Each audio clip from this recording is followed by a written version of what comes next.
Pessoal, tudo bem com vocês? Retorno aqui com mais um vídeo para o canal do YouTube Historiador Ricardo Russell.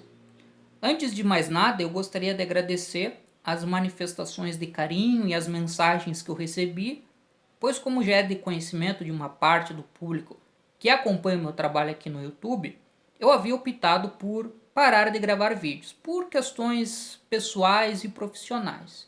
Mas, diante das manifestações, eu refleti sobre o assunto e, em consideração e respeito ao público, eu resolvi retomar essa atividade. Não sei se conseguirei fazer com a mesma frequência que eu fazia anteriormente, mas sempre que possível eu quero estar aqui trazendo um conteúdo novo sobre o ateísmo, a história do ateísmo e temas afins.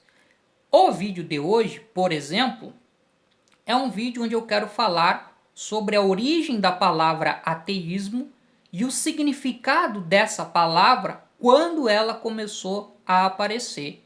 E a inspiração para esse vídeo partiu da leitura que eu fiz recentemente desta obra aqui, Lutando contra os Deuses, o Ateísmo no Mundo Antigo, de Tim Whitmarsh. É uma belíssima obra que eu recomendo para quem tem interesse em aprofundar o conhecimento sobre o ateísmo na antiguidade greco-romana.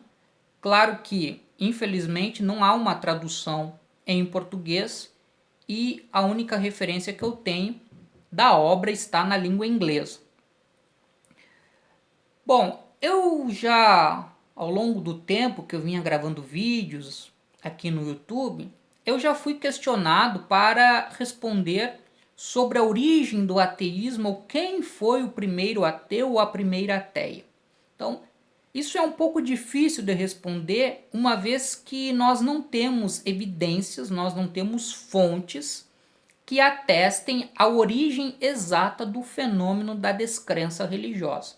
Eu já fiz um vídeo aqui, um tempo atrás, onde eu falei sobre a origem das religiões com base nas pesquisas que são feitas na área da evolução humana. Até tinha usado como referência este livro aqui, Assim Caminhou a Humanidade, no capítulo que fala sobre a origem e a trajetória do Homo sapiens. Então, de acordo com os pesquisadores, a espécie Homo sapiens ela surgiu em torno de 200 mil anos atrás.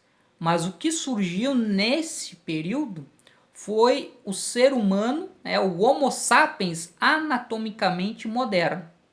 Mas, do ponto de vista cognitivo, há uma mudança importante na história do Homo sapiens que ocorre por volta de 50 mil anos atrás e que os pesquisadores da área denominam como a explosão criativa do Paleolítico Superior, que significa o que exatamente? É a partir desse período em que os pesquisadores começam a encontrar evidências, registros da capacidade criativa, da capacidade dos sapiens em atribuir significados a coisas que existem e a coisas que não existem, sendo que um dessas novas expressões de sentido deixado pelos registros dos sapiens naquele período está o sentimento religioso e a ideia da existência de deuses,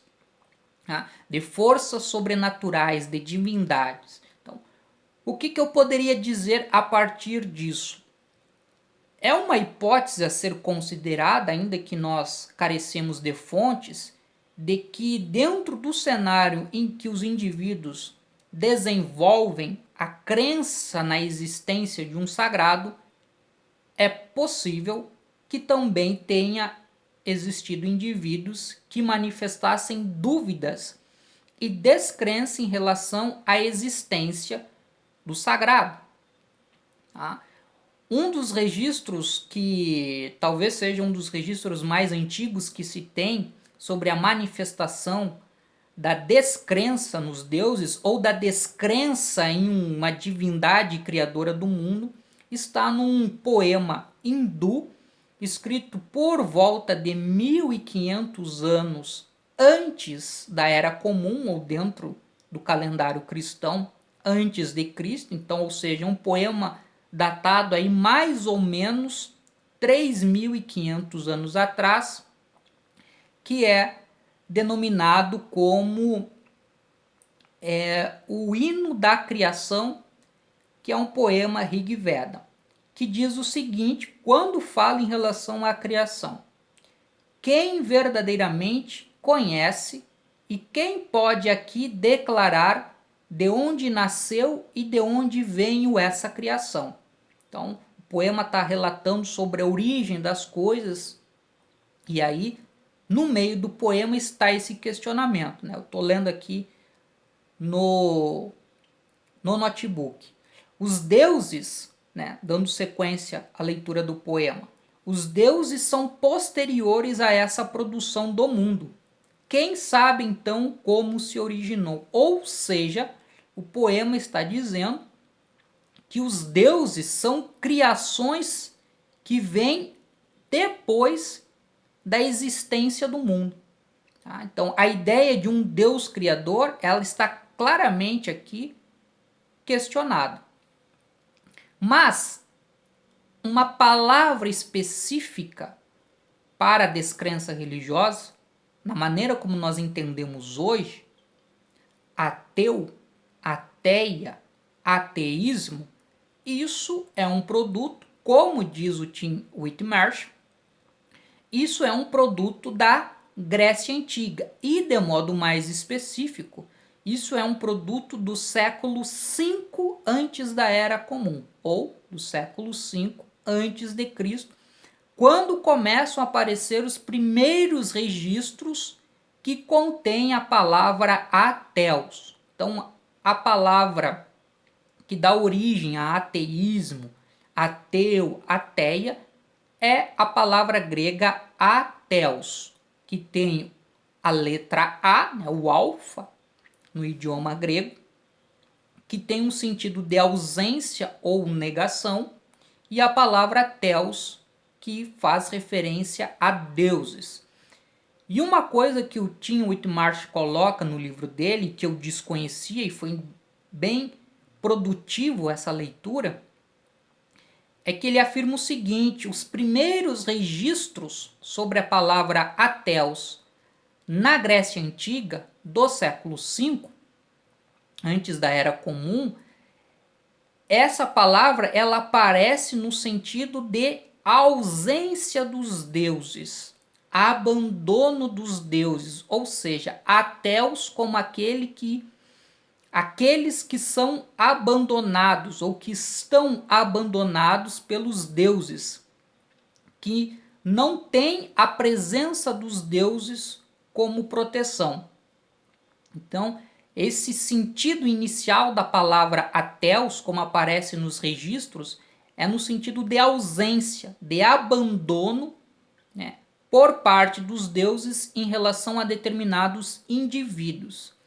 Mas, mais para o final do século V, antes da Era Comum, a palavra ateus ela vai adquirir um outro significado, né? Como eu falei, a letra A no grego tem o sentido de ausência e negação. Então, num primeiro momento, a palavra ateus ela está atrelada a esse sentido de ausência, mas mais para o final do século V e adentrando o século IV antes da Era Comum, a palavra ateus ela passa a ganhar uma outra conotação, que é uma conotação mais explícita no sentido de negação da existência dos deuses por parte de indivíduos. E aí, um registro importante para esse novo sentido atribuído à palavra está num texto escrito pelo filósofo Platão, que faz um panorama, faz um retrato do julgamento, né, do filósofo Sócrates. Esse julgamento aconteceu na cidade de Atenas, no ano de 399, antes da Era Comum, E o filósofo Sócrates, ele é julgado por 2 crimes. Tá? 2 denúncias são atribuídas a ele.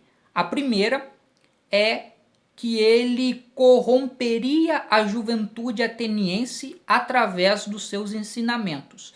E a segunda denúncia é que ele rejeitaria ou negaria a existência dos deuses. Aqui, neste livro, né, coleção aqui Os Pensadores, né, Sócrates, aparece Defesa de Sócrates, que é o texto que o Platão escreveu, apresentando então um retrato desse julgamento. Em um determinado momento desse texto, o Sócrates fala, né, através da versão construída pelo Platão, o Sócrates vai rebater a acusação que é feita a ele de que ele negaria a existência dos deuses. Então ele diz o seguinte: então Meleto, que é o acusador do Sócrates, por esses mesmos deuses de que agora se trata,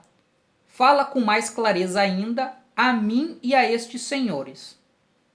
Não consigo entender se afirmas que ensino a crer na existência de certos deuses. Neste caso, admito a existência de deuses. Absolutamente não sou ateu, nem é esse o meu crime. Então, o que está sendo colocado aqui nesse trecho?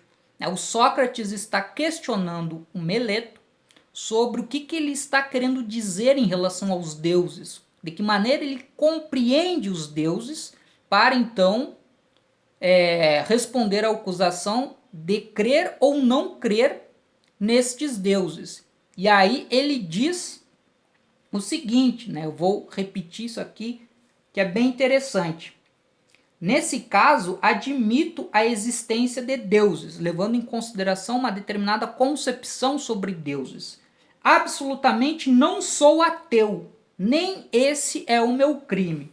Então, nesse texto do Platão, que trata sobre o julgamento do Sócrates, nós temos um registro muito importante da palavra ateu, passando a significar a negação da existência de deuses, de divindades. Essa é um significado, um sentido muito importante, porque a partir daí esse sentido ele vai criar raízes profundas na história do ateísmo, e a própria palavra ateísmo e ateu e ateia, ou seja, as pessoas que se identificam enquanto tal, vão estar sendo compreendidos a partir dessa perspectiva da negação, ou seja, ser ateu significa, em primeiro lugar, ou tem uma projeção muito importante, a ideia de negar a existência de divindades, de deuses, e posteriormente, com o advento do cristianismo, de negar a existência do Deus cristão. Eu diria, para finalizar, que esse sentido de negação atribuído à palavra ateísmo é uma leitura possível, mas, do meu ponto de vista, insuficiente, porque essa leitura acaba limitando a maneira de compreender o que é ateísmo e, particularmente, não abrindo espaço para pensar o ateísmo com um determinado conteúdo, com um determinado significado de compreensão do mundo e da realidade humana. E esse é uma grande limitação que muitas vezes se faz presente nos debates sobre ateísmo, onde a discussão ela gira muito mais em torno de criticar e de questionar as crenças religiosas, sem pensar e sem enfatizar significados e conteúdo positivo à palavra ateísmo. Bom, pessoal, esse era o vídeo de hoje e assim que possível eu retorno com novos vídeos. Deixe seus comentários e um abraço a todos e a todas.